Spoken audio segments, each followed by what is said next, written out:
Marami po ba kayo mga bossing ko na mga pagsubok na pinagdadaanan? Ako pa mga bossing ko yung may ikukwento po sa inyo na isa sa mga subok na napaka-epektibo dahil ginawa ko rin po ito dati mga bossing. Marami ako mga pagsubok na pinagdadaanan at talagang hindi ko alam kung paano ko ito masusolusyonan. Wala naman akong sapat na pera at makakain nga po ay wala mga bossing. Yun po mga bossing ko, ginawa ko lang ito sa pamamagitan din po ng tubig at binago ko ang sistema ko na paladaing. Ako pa mga bossing ko ay imbis na paladaing, yung mga totoong nagaganap sa akin ay pinagdadasal ko lamang na mabago.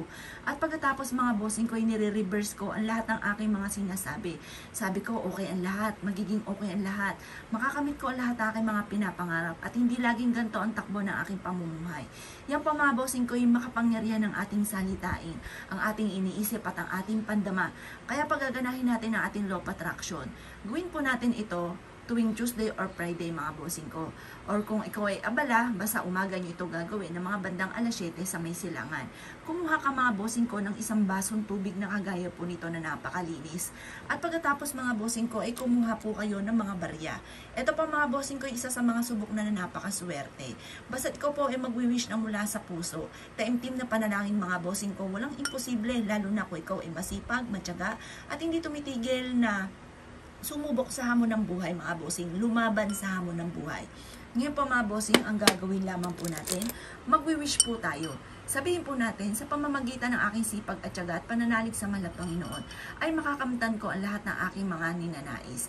Siksikliglig at umaapaw na napakaraming blessing ang darating sa akin. Ganun ang mga pag-wish na walang gamit na sana, direct to the point.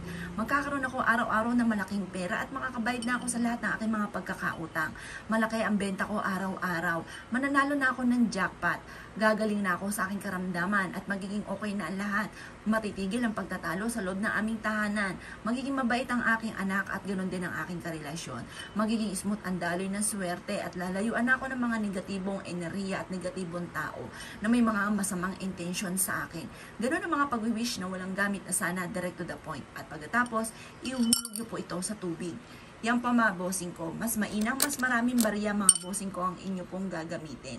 Ngayon po mga bossing ko, gawin nyo ito ng mga bandang alas 7 na nakarap ka sa gawing silangan kung saan nasinag ang sinag ng araw mga bossing. At pagkatapos mga bossing ko, kapag ikaw po ay nakapag-wish na po ng lahat ng nais po ninyo dito mga bossing ko, ang gagawin nyo lamang ibilad nyo ito hanggang alas 8 ng umaga. Makatapos nyo po itong ibilad mga bossing ko, ng alas 8 ng umaga hanggang alas 8 lamang ng umaga, kunin nyo po ito mga bossing ko at pagkatapos ay ilagay nyo po ito sa inyo pong altar. Kapag napansin nyo na madumi na ang tubig mga bossing ko, ito po itatapon nyo lamang at hugasan nyo mabuti itong ating barya. At pagkatapos mga bossing ko, gumawa ulit kayo ng ganitong mga pamamaraan. Proven po ito mga bossing. Pwede nyo rin itong gawin kada full moon mga bossing. Dahil ang full moon mga bossing ko sa pool ay ginagamit pagdating sa usapin ng mga pampaswerte. Ito pa mga bossing ko ay makakatulong upang sa ganon, iadya ka lagi kung saan lagi ikaw ay suswertihin. Kung ikaw'y naniniwala at nais po itong gawin nyo po ito mga bossing ko nang walang alinlangan at naniniwala ka na mababago ang takbo ng inyong pamumuhay. Walang ibang magsisimula ng paniniwala kundi ikaw lang po mismo sa inyong sarili. Kayo lang magbabangon ng inyong pong dangal or kaya kayo lang din po ang magiging dahilan kung bakit kayo ay magiging matagumpay. Kaya mainam mga bossing ko, isubukan natin ang ganitong mga pamamaraan upang sa ganon ay mabilis nating ma-attract ang kaswertihan. Kaya kung ikinaniwala at nais po itong gawin, asya mga bossing, good luck po, sige po lahat!